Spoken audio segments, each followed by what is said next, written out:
Okay, everyone. So let's go ahead and look at the information that is seen in chapter 1 and 2.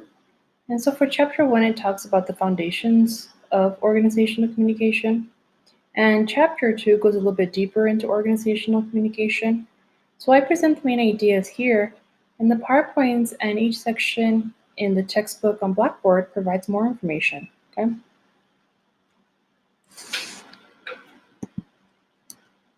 So here's an overview of the different parts in the course that we're going to be going over. And so we're going to be talking about understanding organizational and professional communication, building effective personal communication, preparing for a job interview, working effectively and communicating effectively in groups and meetings, and how to develop effective presentations. So what is communication study? So who says what, through what channels, to whom, and what are the results? So there are many communication events, and you can think about communication between those that you work with, those that you work for, if you're in school, if you volunteer. And so there are many organizations. And just because you work, it doesn't mean that you're not a part of an organization. So if you think about school as an organization, if you think about where you volunteer as an organization, even the churches are organizations as well, you have different roles. And so you're going to have different times that you communicate, and different times that you're going to say different things, different channels, you're going to have different results. Okay? So communication is a process of using symbols to share meaning. And here are two communication models, some of the most common ones. And of course, the chapter also provides more. The more basic, simplistic one is a linear model.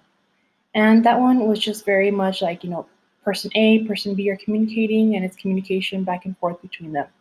The transactional model included much more elements and components to it, feedback, different relationships that you're a part of, context, which is what surrounds a communication event. And so it just included much more factors.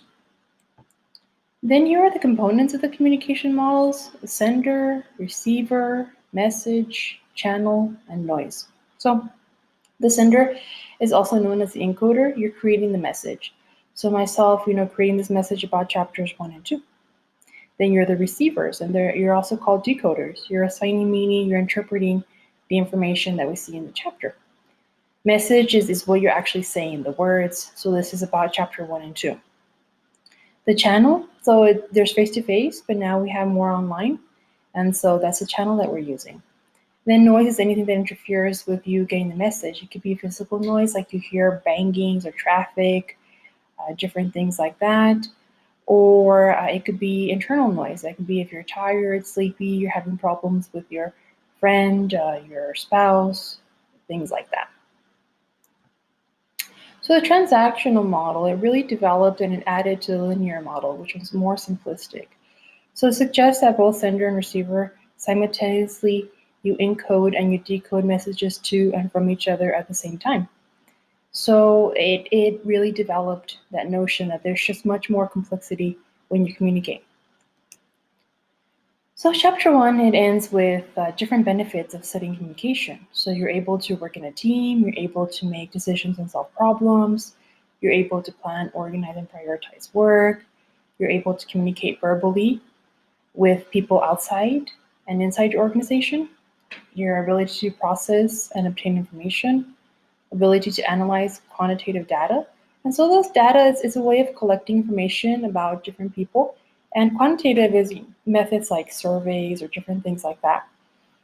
Then we're going to talk about different computer software programs, written reports, and the ability to sell and influence to others. So these are the benefits of studying communication.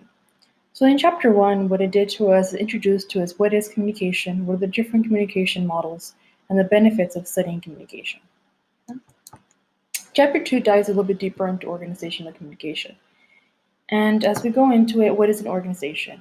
Consciously coordinated social unit composed of 2 or more people that function on a relatively continuous basis to achieve a common goal or set of goals. And so on this, you have the definition of an organization. And like I had said before, so this class is focusing on organizational communication within the workplace. But if you don't have much work experience or you don't work, think about different organizations that you're a part of. Clubs, volunteer organizations. school, different things like that. Church, you're part of an organization, right? That has different components. So different organizations, you have for-profit, corporations, manufacturers, service industries. Then you have nonprofits, schools, government agencies, charities. Organizational communication is the sending and receiving of messages among interrelated individuals within a particular environment or setting to achieve individual and common goals. So there are different flows of organization, and so flows is how you communicate within the organization and how you communicate among different levels.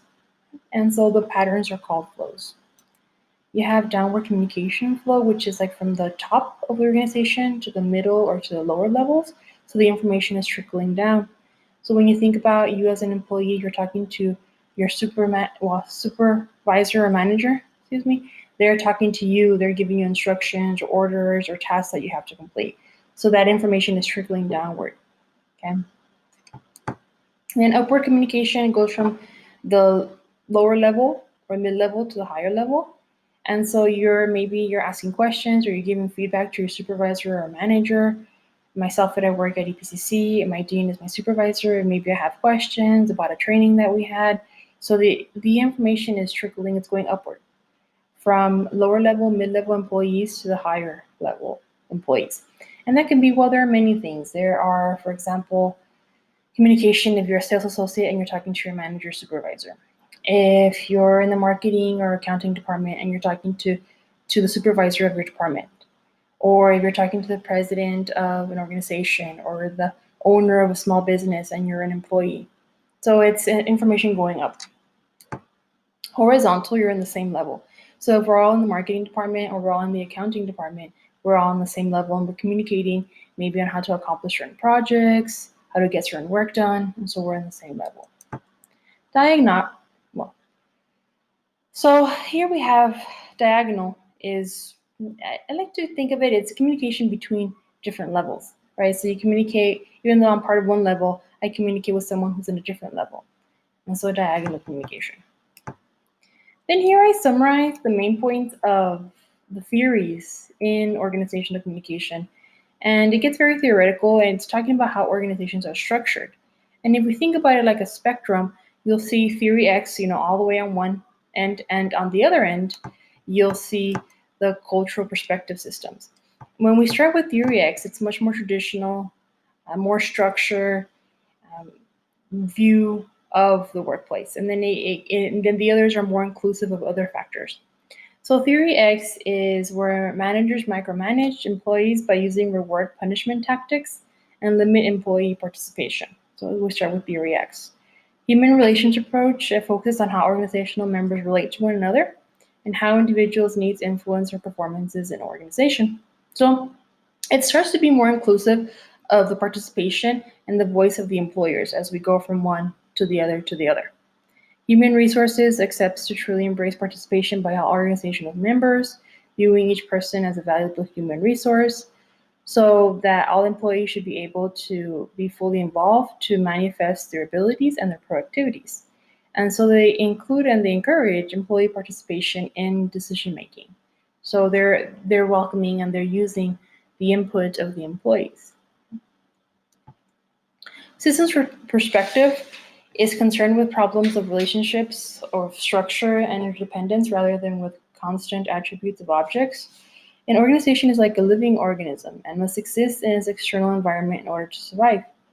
Without this interaction, organization remains what we call closed and withers away. So you start to incorporate more components to it, to be inclusive of those. The cultural perspective system, it maintains that there are shared values and beliefs, common practices, skills and actions, observed rules, objects and artifacts, and mutually understood meaning. And so an organizational culture reflects the shared realities and shared practices in organization, how these realities create and shape organizational events. So then it's maybe more inclusive of different factors. So if we see, like I was saying earlier, if we have theory X on one end, and then on the other end, we have cultural perspectives, it's more strict in theory X, then it starts to get more flexible, more inclusive of other factors. It incorporates more input from employees. So it goes from one end to the other. Now, there are different organizations and they have different structural, different theoretical constructs, but it just matters on who works there, who runs it. You might be a better fit for a certain kind of organization, so you want to think about what kind of organization you want to work with, one that has more flexibility or one that has more structure. And then sometimes the ones that are in the middle are more reasonable because you do need some structure as well as flexibility. And so it just matters on the organization. It was said, for example, that when we had Apple and Steve Jobs was alive, he very much welcomed participation from employees and he included them in the decisions of the company. So it was really moving away from theory X and going into the other approaches for organizations, right?